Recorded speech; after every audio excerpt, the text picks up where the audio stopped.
Hello friends, welcome back our channel. आप सभी का आपके अपने चैनल पर स्वागत है। और आज हम जो है अपना नया सब्जेक्ट स्टार्ट करने जा रहे हैं, कंपाइलर डिज़ाइन। ठीक है, तो कंपाइलर डिज़ाइन स्टार्ट करने वाले हैं। भाई ध्यान से समझना, एक एक पॉइंट को समझना। स्टार्टिंग से अच्छे से समझोगे तो भाई सारी चीज़ें जो आपका बेस है वो अच्छे से क्लियर हो जाएगा। ठीक है, तो आई होप अभी तक जो जितने आपके सब्जेक्ट हो गए हैं आपको अच्छे से समझ में आ गए होंगे। तो अभी आपके दो मेन सब्जेक्ट रहते हैं, एक है आपका कंपाइलर डिज़ाइन और एक है आपका एल्गोरिथम। ठीक है, बाकी जितना भी आपका बचा हुआ है वो हम जो है एक एक दिन में कवर अप कर लेंगे। ये दो सब्जेक्ट ऐसे हैं जो काफ़ी ज़्यादा इंपॉर्टेंट हैं।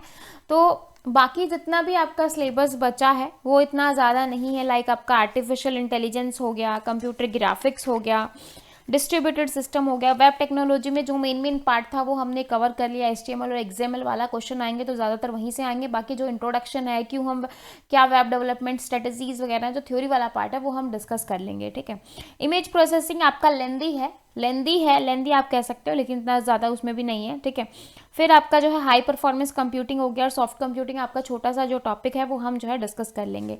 तो अब ज़्यादा सिलेबस नहीं बचा है भाई, आपका यही रहता है। तो कंपाइलर डिज़ाइन एल्गोरिथम जो है आपके इंपॉर्टेंट सब्जेक्ट हैं। तो पहले अब हम फटाफट जो है इन 2 दिनों में इनको कंप्लीट करेंगे, देन जो बाकी का आपका रह गया है फिर हम उसको देखेंगे। ठीक है, तो आज हम स्टार्ट करने जा रहे हैं आपका कंपाइलर डिज़ाइन। तो कंपाइलर डिज़ाइन बेसिकली आप आज तक आपने सबने पढ़ा होगा, जब से जो है आपने CS लिया है और जब से आपने प्रोग्रामिंग करना स्टार्ट किया है तो हमेशा जो है आपने क्या किया होगा, आप क्या करते हो, रन करते हो, कंपाइल करते हो कि नहीं करते, है ना। तो कंपाइलर अभी तक आप क्या समझ पा रहे हो? कंपाइलर आप यही समझते हो कि क्या है, एक ट्रांसलेशन लैंग्वेज है जो कि आपके सोर्स कोड को जो है ऑब्जेक्ट कोड में या फिर मशीन कोड में कन्वर्ट करता है। यही आप पढ़ते आए हो कि जो है कंपाइलर आपका क्या काम क्या करता है कि भैया आपका कंपाइलर है और जो भी आपका जो सोर्स कोड यानी कि जो हाई लेवल लैंग्वेज में जो आपका सोर्स कोड लिखा हुआ है उसको ऑब्जेक्ट कोड में कन्वर्ट कर देता है। यही पढ़ते आ रहे हो, है ना। तो जब हम कंपाइल करते हैं, जब आप C लैंग्वेज करते थे या C++ करते थे, जब आप पूरा प्रोग्राम लिखने के बाद क्या करते थे, कंपाइल करते थे। अपने प्रोग्राम को क्या करते थे, कंपाइल करते थे। और कंपाइल करने के बाद जो है अगर आपका प्रोग्राम बिल्कुल सही लिखा है, कुछ भी प्रॉब्लम नहीं है, तो वो जो है सीधा जो है फिर जो है वो रन हो जाता था। लेकिन अगर उसमें कुछ प्रॉब्लम है तो हम क्या कहते हैं, सिंटेक्स एरर आ गई कि भी सेमीकोलन लगाना भूल गए, कोमा लगाना भूल गए हैं, या फिर प्रॉपर हमने सिंटेक्स नहीं लिखा है। क्योंकि भाई क्या होता है कि जो भी आपकी C++ लैंग्वेज है, हर सभी में लिखने का जो वहाँ पर आप लिखते हो, लाइक आपको पता है कि इंट A B C इस तरीके से लिखना है, मतलब सबके बीच में कोमा आएगा, है ना। फिर पीछे जो है सेमीकोलन लगाना ही लगाना है। लूप में फोर लूप का सिंटेक्स ये है, वाइल का ये सिंटेक्स है, डू वाइल का ये। अगर आपने थोड़ा बहुत भी ऊपर नीचे कर दिया तो वहीं पर आपको जो है एरर आ जाएगी। मतलब एक सभी को लिखने के जो है एक प्रॉपर सिंटेक्स मेंशन है, और अगर आप जो है उससे थोड़ा अलग लिख देते हैं तो कंपाइलर वहीं पर आपको क्या दे देता है, एरर दे देता है। ये तो आप सभी को पता है, इतना तो पता है ना सभी को भी। बचपन से, मतलब बचपन से क्या, जब से आपने कंप्यूटर पढ़ा है तब से आप ये सब पढ़ते आ रहे हो, जब से आपने लैंग्वेजेस स्टार्ट किए तब से आप ये चीज़ें पढ़ते आ रहे हो। तो कंपाइलर क्या होता है? अगर नॉर्मल मैं कंपाइलर की यहाँ पे डेफिनेशन की बात करूँ, कंपाइलर, तो compiler is a program, it is a program that reads a program को क्या करता है, रीड करता है, written in one language and translate it into an equivalent program in another language। देखो भाई, जो मतलब जिस लैंग्वेज में आपका प्रोग्राम लिखा हुआ है उस लैंग्वेज की प्रोग्राम को दूसरे लैंग्वेज में चेंज करना, ये वाला काम किसका हो गया, कंपाइलर का हो गया। तो कंपाइलर इज नथिंग दैट, क्या करता है, पहले प्रोग्राम को रीड करता है जिस लैंग्वेज में आपका प्रोग्राम लिखा हुआ है। ठीक है, एक लैंग्वेज में आपका प्रोग्राम लिखा हुआ है, फिर वो उसको क्या करेगा, ट्रांसलेट करेगा it into an equivalent program and another language, मतलब दूसरी लैंग्वेज में उसको क्या कर देगा, कन्वर्ट कर देगा। ठीक है, तो यहाँ पे अगर मैं इनपुट लैंग्वेज की बात करूं, अगर मैं यहाँ पर इनपुट लैंग्वेज की बात करूं तो इनपुट क्या लेगा कंपाइलर, जो है आपका इनपुट क्या लेता है कंपाइलर, कौन सी इनपुट लेगा, कौन सी लेगा, सोर्स प्रोग्राम, भाई जो आपका सोर्स प्रोग्राम है, जो आपका हाई लेवल में लिखा हुआ है, जो यूजर को अंडरस्टैंडेबल है, वो जो है कंपाइलर के लिए एज ए इनपुट का काम करेगी। भाई उसी को लेके तो जो है वो उसको एज ए जो है टारगेट प्रोग्राम में चेंज करेगा। समझ में आया? भाई ऐसा तो है नहीं ना कि वो मशीन प्रोग्राम को लेके जो इसमें कर, नहीं भाई वो सोर्स प्रोग्राम को लेगा, तो सोर्स प्रोग्राम एज ए जो है कंपाइलर के किसका काम करेगी, इनपुट का। और आउटपुट लैंग्वेज आपकी कौन सी होगी? अगर मैं यहाँ पर आउटपुट लैंग्वेज की बात करूँ तो आउटपुट लैंग्वेज कौन सी है आपकी? जो भी आपका टारगेट प्रोग्राम है, जो भी आपने जो है टारगेट किया हुआ है प्रोग्राम को, तो वो आपका क्या हो जाएगा, टारगेट प्रोग्राम हो जाएगा। समझ में आया? तो कंपाइलर क्या करता है, रीड करेगा प्रोग्राम को, रिटर्न जो एक लैंग्वेज में लिखा हुआ है, देन उसको ट्रांसलेट करेगा इनटू अनदर लैंग्वेज। ठीक है, तो एज ए इनपुट का यहाँ पर कौन काम कर रहा है, आपका सोर्स प्रोग्राम, और आपका आउटपुट का काम कौन कर रहा है, टारगेट प्रोग्राम। क्लियर है भाई? क्लियर है? बहुत ही बेसिक चीज थी, है ना। अब यहाँ पे एक पॉइंट देखो, बहुत ही इंपॉर्टेंट है, इसको मैं इरेज कर दूं, नोट डाउन कर लिया, वैसे मैं नोट्स भी देने वाली हूँ, ऐसी कोई दिक्कत नहीं है, करो तो करो, नहीं तो आप समझ लो, बस समझ लो, इनफ है। समझ लिया तो पूरी कहानी समझ में आ जाएगी। आगे देखो, देखो ऐसा तो है नहीं कि सिर्फ उसने जो है एक प्रोग्राम को उठाया और जो है उसको जो है ऑब्जेक्ट कोड में चेंज कर दिया, टारगेट कोड में चेंज कर दिया। लेकिन भाई ऐसा कंपाइलर क्या करता है, एरर भी तो जनरेट करता है। अगर उसको लगता है कि भाई सोर्स कोड में कुछ प्रॉब्लम है या कुछ अच्छे से प्रॉपर सिंटेक्स नहीं लिखा हुआ, तो क्या करेगा, एरर रिप्रेजेंट करेगा। तो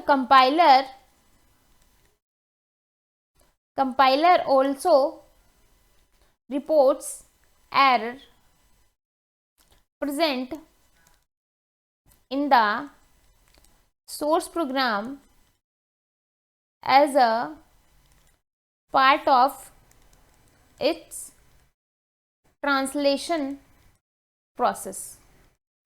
भाई जब जो आपकी जो ट्रांसलेशन की प्रोसेस है, यानी कि जब आप सोर्स प्रोग्राम को ऑब्जेक्ट टारगेट कोड में चेंज कर रहे हो, जो ट्रांसलेशन आपकी पूरी प्रोसेस है, उसमें अगर जो है अगर कोई एरर आती है तो उसकी रिपोर्ट करने का काम भी किसका होता है, आपके कंपाइलर का होता है। तो कंपाइलर जो है वो उसको क्या करेगा, रिपोर्ट करेगा कि भाई ऐसे ऐसे जो है एरर आ गई हैं। ठीक है, समझ में आया कि कंपाइलर क्या होता है, कंपाइलर क्या इनपुट लेता है, क्या आउटपुट होता है। एरर जनरेट करने के लिए भी हम जो है इसको यहाँ पर आपके जो एरर्स भी जो है आपका कंपाइलर कन्वर्ट करता है। ठीक है, तो यहाँ पर जो है मैं आपको एक अच्छे से समझाती हूँ, कलर चेंज कर लेती हूँ। तो ये आपका कंपाइलर है, ठीक है, यहाँ पे ये आपका सोर्स प्रोग्राम है।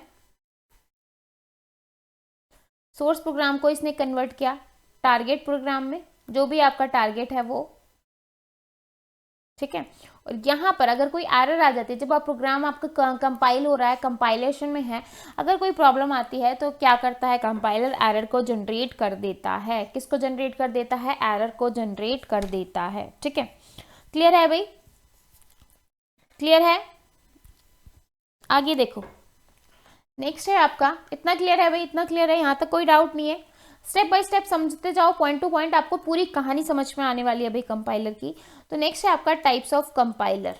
Types of compiler, types of compiler की बात करूँ तो दो टाइप्स में हम डिवाइड करते हैं। एक होता है आपका सिंगल पास कंपाइलर, और एक है आपका मल्टी पास कंपाइलर।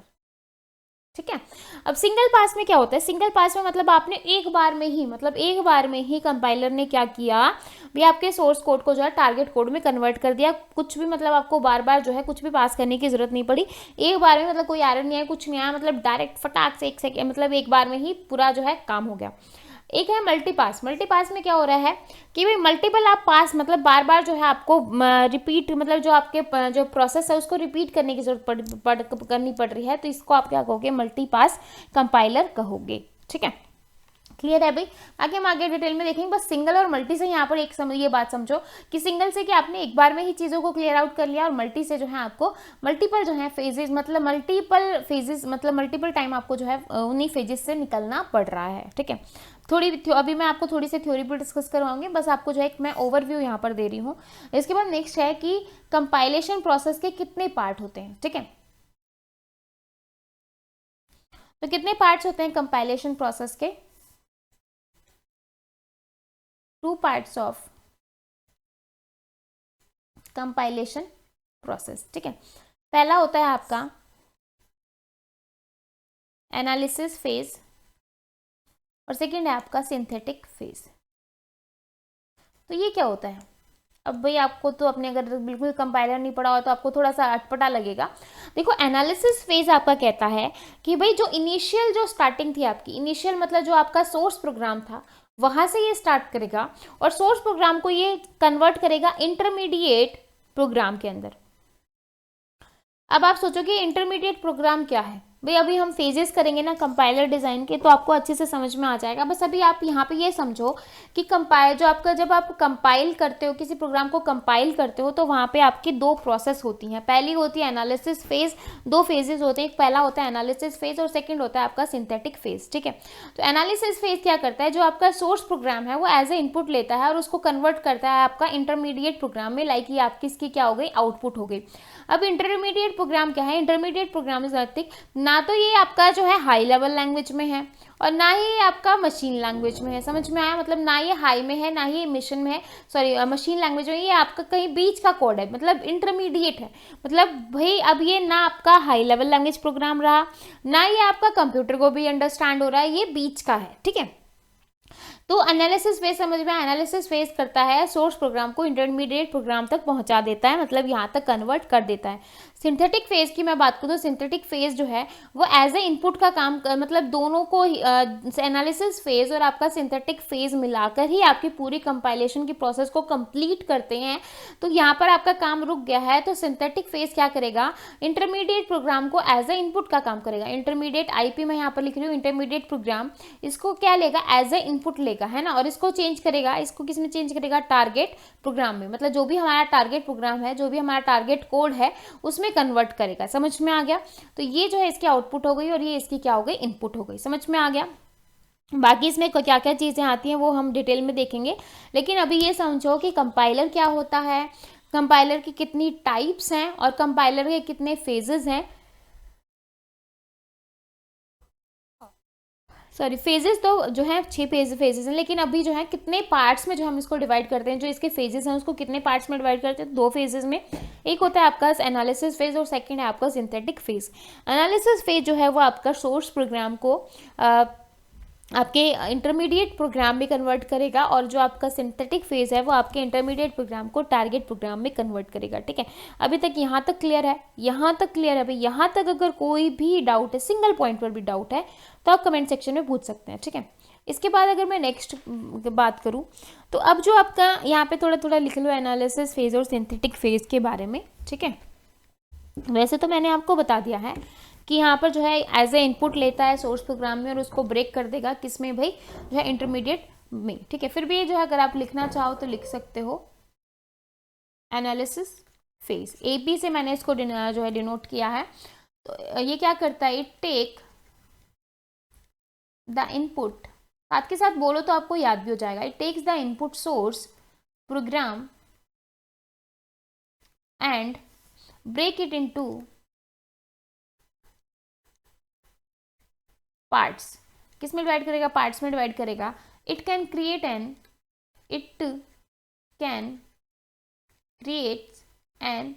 इंटरमीडिएट, मतलब किस में कन्वर्ट करवा देगा, intermediate representation of source program. ठीक है, इसके बाद मैं बात करूँ सिंथेटिक फेज के बारे में। सिंथेटिक फेज आपका क्या करता है, किसको एज ए इनपुट लेगा, इंटरमीडिएट कोड को। ठीक है, तो it takes the intermediate representation as the input and create the desired target program and create the desired target program। ठीक है, क्लियर है भाई, क्लियर है भाई, इतना क्लियर है। एनालिसिस फेज और सिंथेटिक फेज क्लियर हुआ। अभी हम आगे जब मैं इसका यहाँ पे डिटेल में समझाऊंगी तो आपको अच्छे से समझ में आएंगी चीजें। अब देखो, अब नेक्स्ट आता है आपका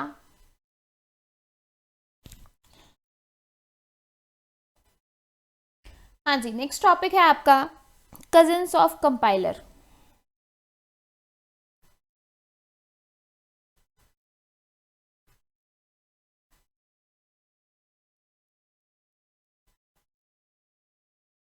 ठीक है। इसको हम जो है language processing system in compiler design भी कहते हैं, कि किस तरीके से जो है हम प्रोसेसिंग करवाते हैं पूरी की पूरी लैंग्वेज की कंपाइलर के अंदर, किस तरीके से।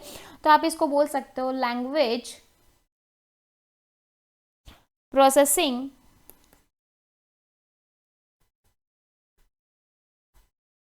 सिस्टम इन कंपाइलर डिज़ाइन, ठीक है। तो कजन्स भी बोल सकते हैं और जो है आप इसको लैंग्वेज प्रोसेसिंग भी बोल सकते हो। क्लियर है भाई। तो अब हम इसको देखो कि यहाँ पर हम देखेंगे कौन से फेजेस से जो है आपको निकलना पड़ेगा जब आप जो है सोर्स प्रोग्राम से जो है आप टारगेट जो है कोड में जाते हैं, ठीक है। अच्छे से समझना इस चीज़ को। देखो सबसे पहले यहाँ पे आपका आएगा सोर्स प्रोग्राम। क्या आएगा? सोर्स प्रोग्राम, ध्यान से समझना, ठीक है। फिर आते हैं आपकी प्री प्रोसेसर्स। प्री, वैसे मैं ये चीज़ आपको बता चुकी हूँ जब हमने पीपीएल किया था, तो वहाँ पे भी हमने इसको डिस्कस किया था, है ना। फिर आया आपका मॉडिफाइड सोर्स प्रोग्राम, ठीक है। तो यहाँ पे आप लिख सकते हो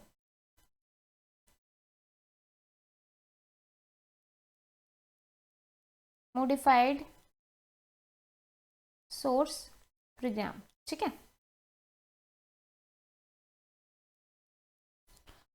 तो ये आ जाएगा आपका कंपाइलर। कंपाइलर के बाद देन हम जाएंगे असेंबलर के पास, ठीक है। असेंबलर के बाद हम जाएंगे लिंकर लोडर,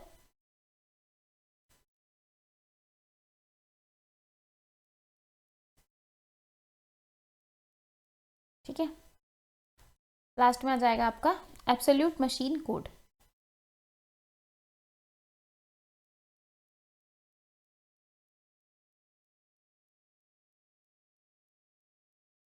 ठीक है। और यहाँ से जो है आपको मिलेगा टारगेट असेंबली कोड,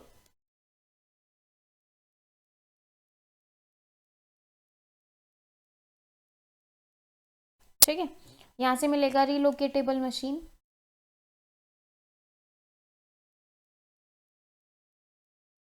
ठीक है।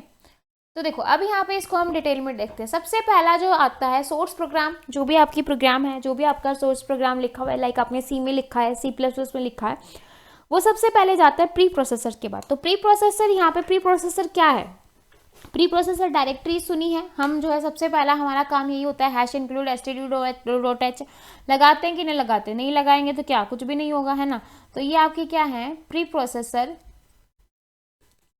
डायरेक्टरीज है, ठीक है। प्री प्रोसेसर क्या है? डायरेक्टरीज है। तो अब यहाँ पे डायरेक्टरी जो है वो क्या करती है, यहाँ पे ये जो प्री प्रोसेसर डायरेक्टरी है ये आपका क्या करवाती है? ये करती है मैक्रो एक्सपेंशन और आपका फाइल इंक्लूजन। तो ये वाला काम रहता है आपका किसका? प्री प्रोसेसर का। मतलब जो भी जो आपने प्री प्रोसेसर डायरेक्टरी में जो लिखा हुआ है उसको बिल्कुल एक्सपेंड करके लिखना। मतलब भाई आपने लिखा है #include std.h, उसके अंदर जितनी सारी चीज़ें आती हैं वो सारी आपकी जो है वहाँ पर जो है लिखी जाएंगी डिटेल में। समझ में आ गया? ठीक है। फिर जो है अब जो प्री प्रोसेसर हैं वो क्या करते हैं, वो अब जो है आपका यहाँ पे जो सोर्स प्रोग्राम था वो मॉडिफाई हो चुका है। वो क्या हो चुका है? मॉडिफाई हो चुका है सोर्स प्रोग्राम के अंदर, ठीक है। फिर आपका काम आता है कंपाइलर का। कंपाइलर का काम होता है कि भाई जो भी आपका सोर्स प्रोग्राम है उसको टारगेट असेंबली कोड में कन्वर्ट करवाना। असेंबली कोड का मतलब ये है कि जो भी आपके न्यूमेरिक्स वगैरह होते हैं, लाइक सपोज आपने देखा होगा कि move page 1 to page 2। Suppose देखो मेरे पास एक कॉपी है और मुझे जो है एक पेज से दूसरे पेज पर मूव करना है, तो आप क्या लिखते हो? अगर मैं असेंबली लैंग्वेज को यूज़ करूँ तो क्या लिखेंगे? मूव पेज 1 टू जो है पेज 1 टू पेज 2, है ना। फिर अगर मुझे कुछ ऐड करना है, ऐड पेज 1, है ना। फिर ये जो है मुझे डिलीट करना है, सॉरी कुछ मुझे जो है यहाँ पे कुछ और जो है एक्शन परफॉर्म करना है, लाइक लोड करवाना है या कुछ और करवाना है, तो जो है हम यहाँ पर इस तरीके से ये वाली जो हम यूज़ करते हैं इसको क्या कहते हैं? मिन्योनिक्स कहते हैं, है ना, यही कहते हैं। तो जो आपका कंपाइलर है वो सोर्स कोड को जो आपका है उसको किस में कन्वर्ट कर रहा है, असेंबली कोड के अंदर, ठीक है। और असेंबली कोड को कन्वर्ट करवाने के लिए हमें किसकी हेल्प चाहिए, असेंबलर की चाहिए, ऑब्वियसली असेंबलर का। तो यहाँ से आगे का काम जो है वो किसका हो जाएगा, आपका असेंबलर का काम हो जाएगा। और कंपाइलर का काम तो यहीं तक है कि भाई ये जो है ये आपके सोर्स प्रोग्राम को असेंबली कोड तक जो है कन्वर्ट कर देता है, ठीक है। फिर आपके जो है लिंकर और लोडर आ जाते हैं। फिर जो है आपका क्या आ जाएगा, जो भी आपको मतलब मशीन कोड में जो आपको 0 और 1 के फॉर्म में चाहिए था, फाइनली जो है वो आपका यहाँ पर जो है आ जाएगा, ठीक है।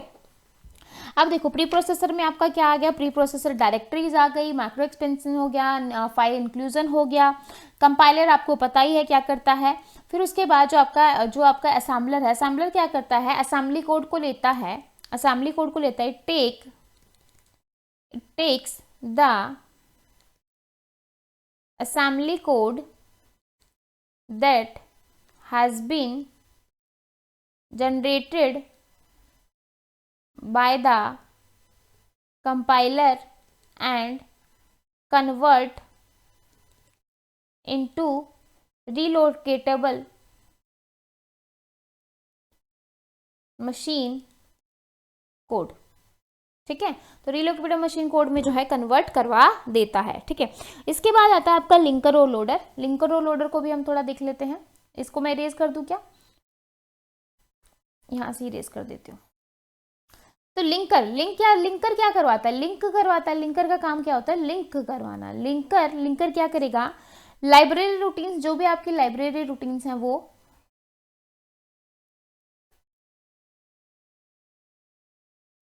ठीक है। रिलोकेटेबल ऑब्जेक्ट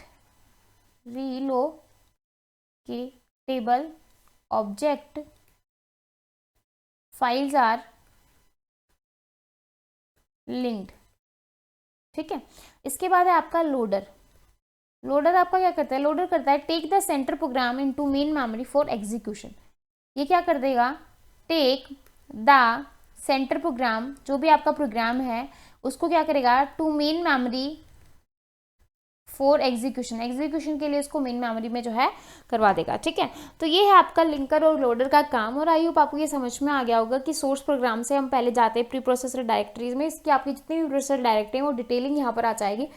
फिर जो है आपका मॉडिफाई जो है यहाँ पर आपका मॉडिफाई सोर्स प्रोग्राम यहाँ पर आएगा, ठीक है। मॉडिफाई सोर्स प्रोग्राम आपका क्या करेगा, उसको कंपाइलर में चेंज करेगा। कंपाइलर जो है वो आपका टारगेट असेंबली कोड में चेंज करेगा। टारगेट असेंबली कोड आपका असेंबलर में चेंज करेगा, ठीक है। फिर आपका असेंबलर में जो है यहाँ पर आपकी रीलोकेशन आ जाएगी। उसके बाद जो आपका लिंकर और लोडर है वो आपके जो भी आपका मशीन कोड है जिसमें भी आप चाहते हैं कि भाई मुझे इसमें अपना जो है प्रोग्राम चाहिए, वो आपका जो है एब्सोल्यूट जो कोड ऑब्जेक्ट है आपका उसमें कन्वर्ट हो जाएगा, ठीक है। क्लियर है भाई, क्लियर है, ये वाले पॉइंट्स अच्छे से क्लियर है। अभी हम डिटेलिंग देखेंगे, एक बार मैं आपको जो है थोड़ी सी थ्योरी और डिटेल करवा दूंगी, बाकी एक बार आपको ये पॉइंट्स तो अच्छे से समझ में आ गए होंगे, ठीक है। अब नेक्स्ट आता है आपका फेजेस ऑफ कंपाइलर। नेक्स्ट आपका जो पॉइंट स्टार्ट होता है वो होता है फेजेस ऑफ कंपाइलर। अगर मैं फेजेस की बात करूं, थोड़ा सा मैं यहाँ पे इसको बतला ले, ठीक है। फेजेस की बात करूं तो सबसे पहला जो फेज आता है ये आपका सोर्स प्रोग्राम है।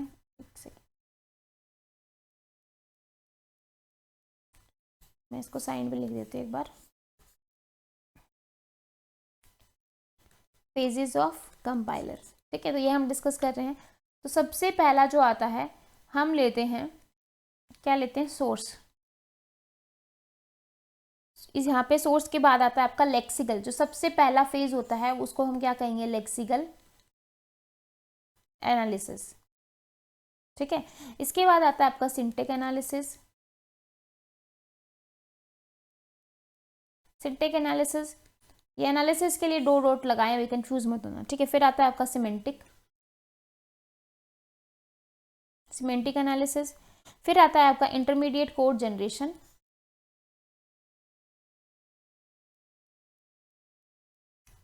इंटरमीडिएट कोड जनरेशन, ठीक है। इंटरमीडिएट कोड जनरेशन की अगर मैं उसके बाद की बात करूं तो उसमें आ जाएगा आपका कोड ऑप्टिमाइजेशन। और लास्ट है आपका कोड जनरेशन, ठीक है। टारगेट कोड जनरेशन में या फिर कोड जनरेशन।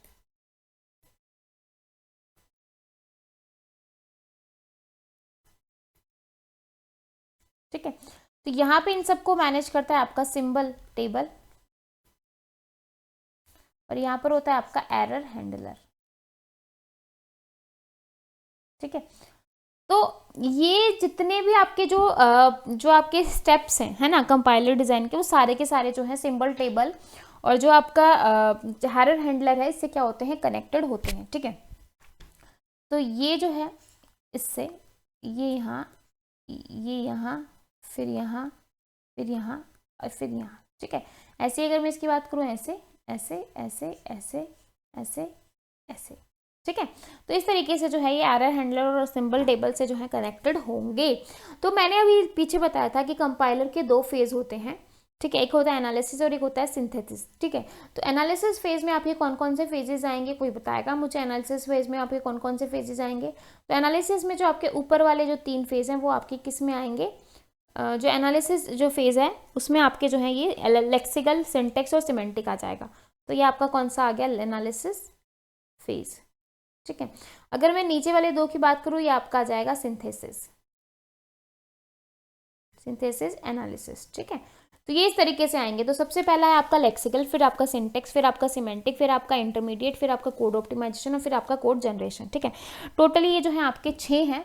तो लेक्सिकल, सिंटेक्स और सिमेंटिक, तो आपको पता है कि एनालिसिस क्या करता है, सोर्स प्रोग्राम को इंटरमीडिएट कोड तक लाके पहुंचा देगा, और उसके आगे की कहानी जो है वो आपका कौन सा फेज करता है, सिंथेसिस एनालिसिस फेज करता है। समझ में आ गया, समझ में आ गया। ये जो टेबल है ये समझ में आया, सिंबल टेबल है, ये एरर हैंडलर है, ये आपके पॉइंट्स हैं। सबसे पहला है लेक्सिकल, फिर है सिंटेक्स, फिर है सिमेंटिक, फिर आपका इंटरमीडिएट, फिर आपका कोड ऑप्टिमाइजेशन, फिर आपका जो है कोड जनरेशन।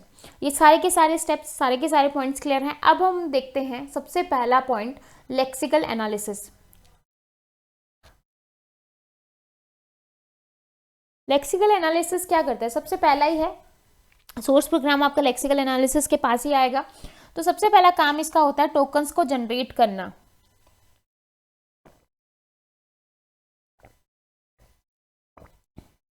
लेक्सिकल एनालिसिस का काम क्या होता है, टोकन्स को जनरेट करना, है ना।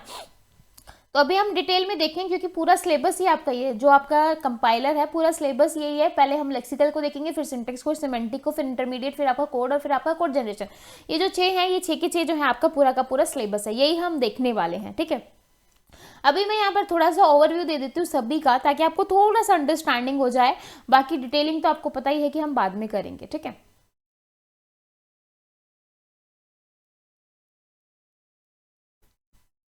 तो यहाँ पे हम क्या देखते हैं, टोकन्स। ठीक है, और जो ये आपका लेक्सिकल एनालिसिस है वो रिमूव करवाता है वाइट स्पेसेस, टैब, कमेंट्स, जो भी वाइट स्पेस हो गए, कमेंट्स हो गए, टैब्स हो गए, उन सबको क्या करवा देता है, रिमूव करवा देता है। इंपॉर्टेंट है ये पॉइंट।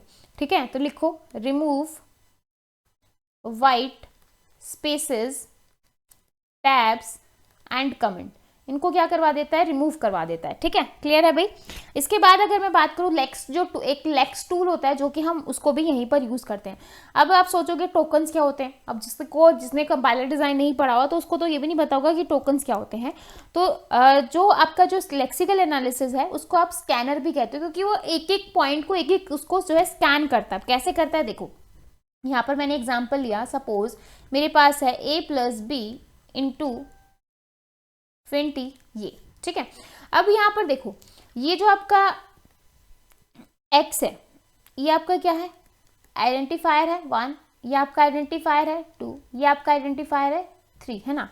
ये आपका जो इक्वल टू है और ये आपका मल्टीप्लाई है, ये आपका क्या है, ऑपरेटर्स है, क्या है, ऑपरेटर 1, ऑपरेटर 2, है ना।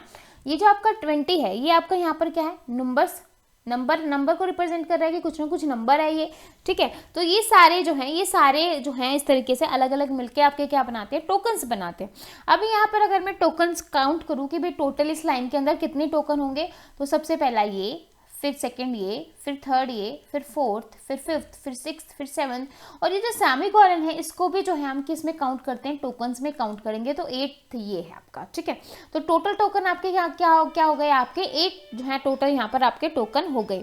तो जो है, और लेक्सिकल एनालिसिस का दूसरा नाम क्या है? स्कैनर। क्या है? स्कैनर। समझ में आ गया? तो lexical analysis is also called scanner. और जो है इसमें हम क्या करवाते हैं, इसमें जो आपके व्हाइट स्पेसेस हैं, टैब्स हैं, कमेंट्स हैं, इन सबको हम क्या करवाते हैं? रिमूव करवाते हैं। ठीक है, और टोकन समझ में आ गया कि टोकन जो है किस तरीके से हम काउंट करते हैं। ठीक है, क्लियर है भाई? अब नेक्स्ट जो आपका आता है वो आता है सिंटेक्स एनालिसिस। बस कंफ्यूज मत होना, हम डिटेल करेंगे, बस आप यहाँ पे ये समझो कि ये पॉइंट्स हैं।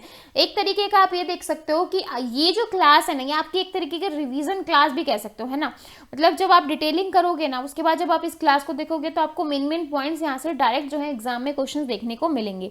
सेकेंड है आपका जो आपका सिंटेक्स ट्री है। सिंटेक्स ट्री आपका क्या करता है? पास्ट ट्री जनरेट करता है। क्या करता है? पास्ट ट्री को जनरेट करवाता है। पास्ट ट्री को जनरेट कौन करवाता है? आपका सिंटेक्स एनालिसिस। ठीक है, तो यहाँ पे पास्ट ट्री कैसे जनरेट होगा? अगर मैं इसके पास्ट ट्री की बात करूँ, ये जो मैंने एग्जांपल लिया था एज ए टोकन के लिए, तो x is equal to a plus B into 20 ये। ठीक है, अगर मैं इसके पार्ट्स की बात करूँ तो सबसे पहले आ जाएगा आपका इक्वल टू, फिर इधर आपका जो है राइट में आ जाएगा x, और फिर ये पूरा पोर्शन आ जाएगा आपका लेफ्ट में। फिर यहाँ पे सबसे पहले लेंगे प्लस, फिर ये आपका लेफ्ट में आ जाएगा a, फिर ये वाला पोर्शन आपका आ जाएगा राइट में। तो यहाँ पर हम क्या लेंगे? मल्टीप्लाई, फिर इधर आपका b और इधर आपका 20। ठीक है, तो ये आपका क्या जनरेट हो गया? पास्ट ट्री जनरेट हो गया। ठीक है, और इसलिए जो है हम सिंटेक्स जो आपका एनालिसिस फेज है उसको आप पार्सर भी कहते हो। क्या कहते हो? पार्सर। ठीक है, इसके बाद नेक्स्ट फेज आता है आपका सिमेंटिक एनालिसिस। सिमेंटिक एनालिसिस की अगर मैं बात करूँ तो यहाँ पर इसका काम होता है वेरीफाई करना। वेरीफाई करना जो भी आपने पास्ट ट्री बनाया है वो बिल्कुल सिंथेटिकली सही है या नहीं, मतलब उसमें कोई दिक्कत तो नहीं है। तो यहाँ पे हम जो भी पास्ट ट्री जनरेट करते हैं उसमें ये चेक करता है कि इस पास्ट ट्री का पर्टिकुलर कोई मीनिंग निकल भी रहा है या नहीं निकल रहा। पता चले मैंने पास्ट ट्री बना दिया पर उसका कोई मतलब ही नहीं निकल रहा, भाई मैंने यहाँ पर जो है पहले ऐसे ना बना के मैंने यहाँ पे ए बी ले लिया, फिर ऐसे मतलब कुछ खिचड़ी से पका दी, यानी कि उसका कोई भी सेंस नहीं है। तो फिर जो है यही काम होता है किसका? सिमेंटिक का। ये देखना कि भाई जो हमने काम किया उसमें पर्टिकुलर कुछ सेंस है, कुछ मीनिंग है, कुछ पास्ट ट्री का मीनिंग निकल रहा है या नहीं निकल रहा। निकल रहा है तो मतलब वो सही है, एक्यूरेट है ना। तो यहाँ पर अगर मैं इसकी बात करूँ तो वेरीफाई फेज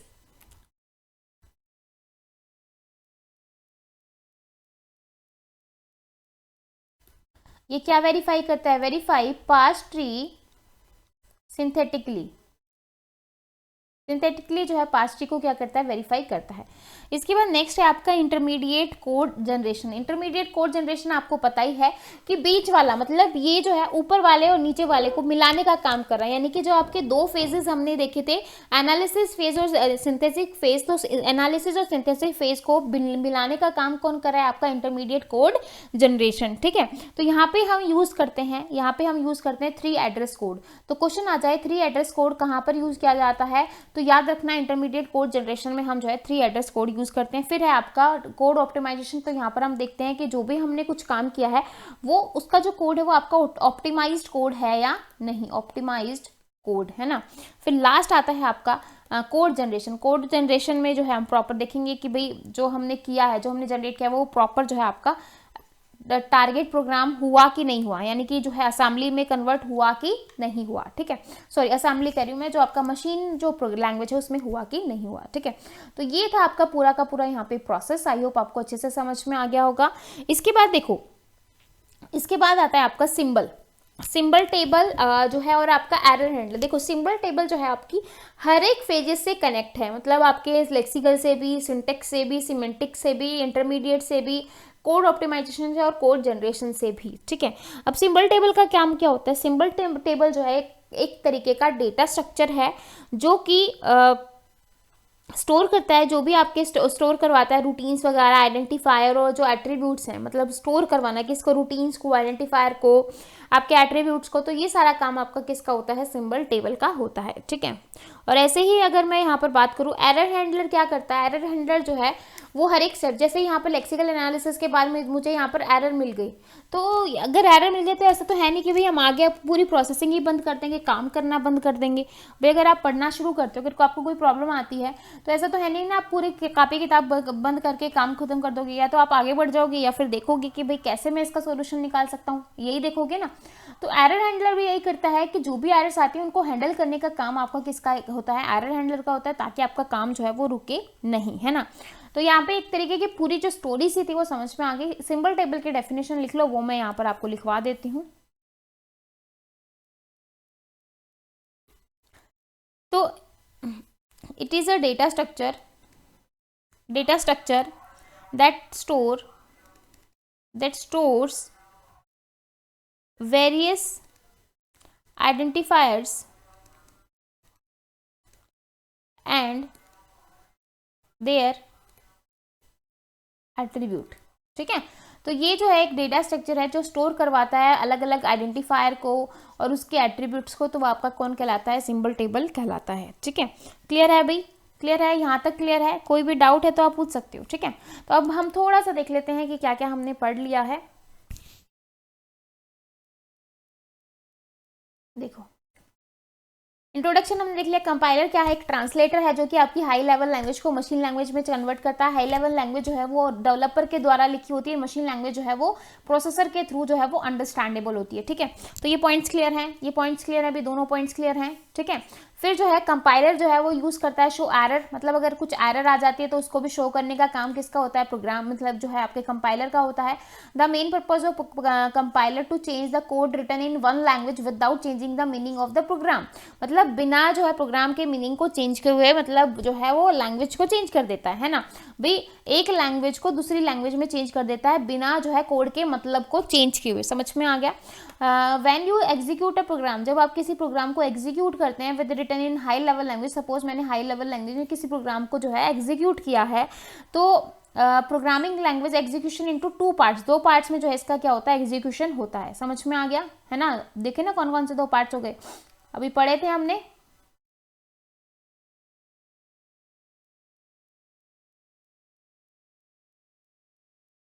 इसके बाद देखो, in first part source program compile and translate into object program. ठीक है, तो पहला जो आपका होता है, पहला जो आपका है वो क्या करेगा? आपके सोर्स प्रोग्राम को कन्वर्ट करेगा ऑब्जेक्ट प्रोग्राम में, और सेकंड पार्ट आपका क्या करेगा? ऑब्जेक्ट को किस में चेंज करेगा? आपके translate into target program through the assembler की हेल्प से। ठीक है, अब देखो कंपाइलर के फेजेस कौन से हैं? तो सबसे पहले लेक्सिकल है, फिर सिंटेक्टिक है, फिर आपका सिमेंटिक है, फिर आपका इंटरमीडिएट कोड है, फिर आपका कोड ऑप्टिमाइजेशन है, फिर आपका कोड जनरेशन है। ठीक है, ये इसके फेजेस आ गए। फिर जो है आपका लेक्सिकल, आपको पता ही है कि इसमें क्या करवाते हैं, इसमें आपकी जो है इनपुट होती है, हम टोकन्स होते हैं इसके। ठीक है, वाइट स्पेसेस को रिमूव करवाते हैं, कमेंट्स को रिमूव करवाते हैं, लेग्स टूल का हम यूज करते हैं। तो lexical analysis phase is the first phase of compilation process. It take source code as a input, source code को जो है एज अ इनपुट लेगा। ठीक है, it read the source program को रीड करेगा one character at a time and convert it into meaningful lexeme, है ना, मतलब एक करेक्टर को रीड करेगा और उसको मीनिंगफुल उसमें जो है कन्वर्ट करवा देगा। दैट्स वाई जो है हम इसको क्या कहते हैं? स्कैनर भी कहते हैं। स्कैनर भी तो ये करता है, स्कैन करता है ना, तो इसका काम भी यही है। Lexical analysis represent this lexeme in the form of token. तो जो लेक्सिकल एनालिसिस है, जो ये लेक्सिम है, इनको किसकी फॉर्म में जो है रिप्रेजेंट करता है? टोकन्स की फॉर्म में। ठीक है, क्लियर है भाई? तो टोकन्स आपके कहाँ पर होते हैं? ये आपके लेक्सिकल में होते हैं। सिंटेक्स का काम क्या होता है? सिंटेक्स एनालिसिस का काम होता है पास ट्री में जनरेट करना। यहाँ पे जो आपको आउटपुट मिलती है एज अ पास, जो है पास ट्री की फॉर्म में मिलती है। जस्ट अभी मैंने आपको पास ट्री बना के भी दिखाया था कि भाई अगर आपके पास a is equal to B plus 10 ये है, तो इसका जो पास ट्री है वो क्या जनरेट होगा? ये होगा, a इधर आ गया, बी इधर आ गया, सॉरी इधर राइट वाले पार्ट में ये आ जाएगा, देन आपका प्लस यहाँ पे, फिर बी और फिर आपका 10। ठीक है, तो ये आपका क्या हो गया? पास ट्री जनरेट हो गया। तो इस तरीके से। ठीक है, फिर सिमेंटिक क्या करता है? जो भी आपने पास ट्री बनाया है उसको चेक करेगा कि भाई उसका पर्टिकुलर कोई मीनिंग निकल भी रहा है या नहीं निकल रहा है। तो ये काम आपका किसका होता है? सिमेंटिक एनालिसिस का। ठीक है, उसके बाद अगर मैं बात करूँ इंटरमीडिएट कोड जनरेशन की, तो इंटरमीडिएट कोड जनरेशन आपका क्या होता है? इंटरमीडिएट मतलब सोर्स कोड को और जो आपका ऑब्जेक्ट कोड है, दोनों को, मतलब जो आपके फेजेस हैं दोनों को मिलाने का काम आपका किसका होता है? इंटरमीडिएट कोड जनरेशन का। कोड ऑप्टिमाइजेशन फेज जो है ऑप्शनल फेज है। It improve the intermediate code को इम्प्रूव करवाता है so that output of the program could run faster and take place space. It remove the unnecessary line of the code and arrange the sequence of statement in order to speed up the program execution। और last point है आपका code generation. Code generation जो है आपका final stage होती है, finally जो है आपकी स्टेज आ जाती है जिसमें जो है आपका कंपाइलर जो है वो कन्वर्ट कर देता है हाई लेवल लैंग्वेज को टारगेट जो है लैंग्वेज में। It take the optimized intermediate code as a input and map it to the target machine language. Code generator जो है वो ट्रांसलेट करता है इंटरमीडिएट कोड को मशीन कोड में। ठीक है, ये सब हम पढ़ चुके हैं। तो ये सारे जो है ये आपके जो है ये इस तरीके से, ये आपके क्या है? टोकन्स है, ये आपका लेक्सिकल एनालिसिस है। फिर जो है इस तरीके से ये आपका सिंटेक्स का जिसने पास ट्री को जनरेट कर दिया। फिर ये आपका सिमेंटिक है, ठीक है, फिर ये आपका इंटरमीडिएट कोड जनरेशन है, और ये आपका कोड ऑप्टिमाइजेशन है। ठीक है, तो ये पूरा प्रोसेस है भाई आपका किसका, कंपाइलर डिज़ाइन का, और यही पूरा जो है आपका सिलेबस भी है, यही पूरा जो है आपका सिलेबस भी है, जो ये 6 पेजेस बने हुए हैं, यही आपका क्या है, सिलेबस है। ठीक है,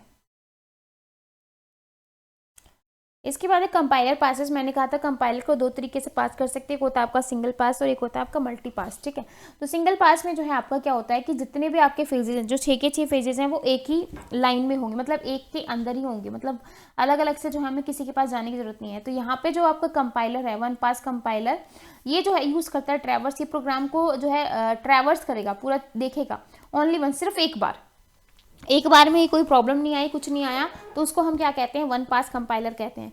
the one pass compiler only once throw a part of each compilation unit, it translate each part into a final machine code.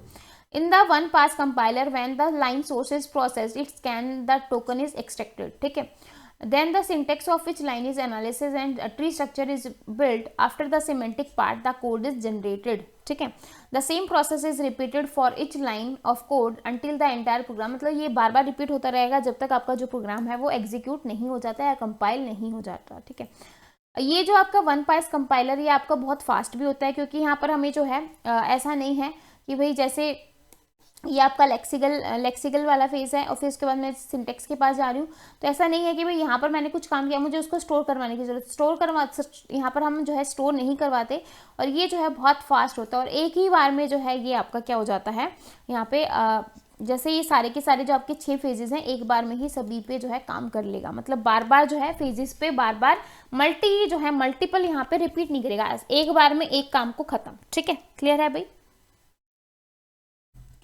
Multipass देखो, मल्टीपास जो होता है वो यूज़ किया जाता है सोर्स कोड से जो है सेवरल टाइम्स, बार बार जो हम इसको यूज़ करते हैं। In first pass compiler can read the source program but it accept the token and store the result in an output files. It is second pass जो है, सेकेंड पास क्या करता है, compiler can read for output file produce by first pass, build the syntactic tree and perform the syntactical analysis. The output of this phases is a file that contain the syntactical tree, है ना। तो ये आपका काम होता है multiple का, multiple मतलब यानी कि मल्टीपल आपको यहाँ पर जो है मल्टीपल जो है यहाँ पर आपके 2 पास होते हैं, जो आपके 4 फेजेस हैं, जो हमने अभी 6 फेजेस पढ़े थे, 4 फेजेस आपके जो हैं ऊपर वाले फेज 1 में होते हैं, और 2 जो आपके फेज है कोड ऑप्टिमाइजेशन और आपका जो कोड जनरेशन, ये आपके जो है सेकंड वाले फेज में होते हैं। तो फेज 1 आपका ये है और फेज 2 ये है, और वन पास में क्या होता है, आपके 6 के 6 फेजेस एक के अंदर ही होते हैं। ठीक है, तो इन दोनों में यही है। इसके बाद नेक्स्ट टॉपिक है आपका बूटस्ट्रैपिंग। ठीक है, बूटस्ट्रैपिंग आपका क्या होता है, तो bootstrapping is widely use the जब आप कंपाइल करवाते हो, कंपाइलेशन यूज़ कर रहे हो, कंपाइलर कर रहे हो, तो कंपाइलेशन की डेवलपमेंट में हम बूटस्ट्रैपिंग का यूज़ करते हैं। तो इंपॉर्टेंट पॉइंट है ये, तो क्वेश्चन आ जाए कंपाइलेशन डेवलपमेंट में हम किसका यूज़ करेंगे, तो बूटस्ट्रैपिंग का यूज़ करते हैं। बूटस्ट्रैपिंग जो होती है वो यूज़ की जाती है produce a self hosting compiler, है ना, प्रोड्यूस की जाती है self hosting compiler. Self hosting compiler is a type of compiler that compile its own code. Self hosting compiler का मतलब यहाँ पर क्या है कि जो खुद का कोड, मतलब अपने खुद के कोड को क्या करे, कंपाइल करे इज ऑन सोर्स कोड। समझ में आ गया। तो बूटस्ट्रैपिंग क्या है, जो है यूज की जाती है कंपाइलेशन डेवलपमेंट के अंदर। तो bootstrapping is widely used in compilation development. Second point है बूटस्ट्रैपिंग इज यूज्ड, जो बूटस्ट्रैपिंग है वो प्रोड्यूस करता है सेल्फ जो है hosting compiler, self hosting compiler को ये प्रोड्यूस करता है। क्वेश्चन आ जाए बूटस्ट्रैपिंग जो है किसको प्रोड्यूस करेगा, तो सेल्फ होस्टिंग कंपाइलर को। और सेल्फ होस्टिंग कंपाइलर आपका क्या होता है, एक टाइप का कंपाइलर है जो कि कंपाइल करता है ऑन सोर्स कोड। ठीक है, अब यहाँ पे एक चीज समझो आप, यहाँ पे जो है आप 3 चीजें यूज करते हो बूटस्ट्रैपिंग में। किसका यूज करते हैं आप, 3 पॉइंट्स यूज करते हैं। पहला है आपका सोर्स लैंग्वेज, सेकंड है आपका टारगेट लैंग्वेज, और थर्ड है आपका इम्प्लीमेंटेशन लैंग्वेज। ठीक है, तो मैंने यहाँ पर क्या किया, ये जो आपका सोर्स कोड है और ये जो है देखो सोर्स कोड को मैंने रिप्रेजेंट किया एस से, टारगेट लैंग्वेज मैंने रिप्रेजेंट किया टी से, और इम्प्लीमेंटेशन लैंग्वेज को मैंने रिप्रेजेंट किया आई से। आई इज नथिंग दैट, आई जो है जो भी आपका जो कंपाइलर है जिस लैंग्वेज में लिखा हुआ है उसको आप इम्प्लीमेंटेशन लैंग्वेज कहते हैं। मतलब यहाँ पर जो कंपाइलर का जो भी प्रोग्राम है जो जिस लैंग्वेज में लिखा हुआ है आप उसको कौन सी लैंग्वेज कहोगे, इंटरमीडिएट लैंग्वेज कहेंगे। कौन सी कहेंगे, इंटरमीडिएट लैंग्वेज। तो हमने क्या किया, हमने यहाँ पर क्या किया, हमने जो है सोर्स प्रोग्राम को सोर्स प्रोग्राम को टारगेट लैंग्वेज में कन्वर्ट किया, सोर्स लैंग्वेज को टारगेट में कन्वर्ट कर दिया with the help of implementation language. With the help of implementation मतलब जिस लैंग्वेज में जो है आपका कंपाइलर लिखा हुआ है वो आपकी किस में आ जाएगी, इम्प्लीमेंटेशन लैंग्वेज में आ जाएगी। तो मैंने जो है सोर्स लैंग्वेज को किस में कन्वर्ट किया, टारगेट लैंग्वेज में विद द हेल्प ऑफ आई। समझ में आ गया, समझ में आ गया। अब यहाँ पे एक चीज समझो, बस मैं एक एग्जाम्पल दे देती हूँ ताकि आपको ये पॉइंट्स अच्छे से क्लियर हो जाएं। देखो ध्यान से समझना, सपोज जो है आपके पास एक ए लैंग्वेज है और उसको मुझे जो है बी में चेंज करना है, ठीक है। अब ये देखो मेरे पास एक लैंग्वेज है ए, एक सेकेंड,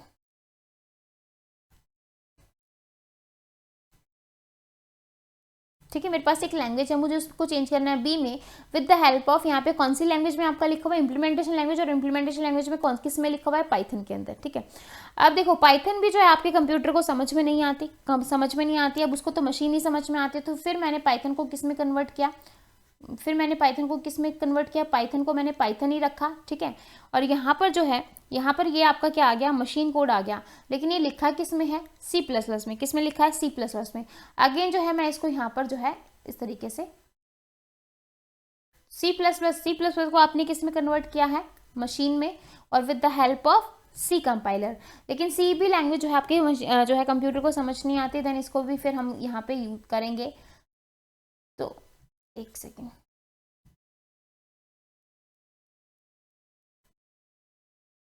ठीक है, सी यहाँ पर आ गया, सी को मैंने अगेन मशीन में with the help of assembly, ठीक है।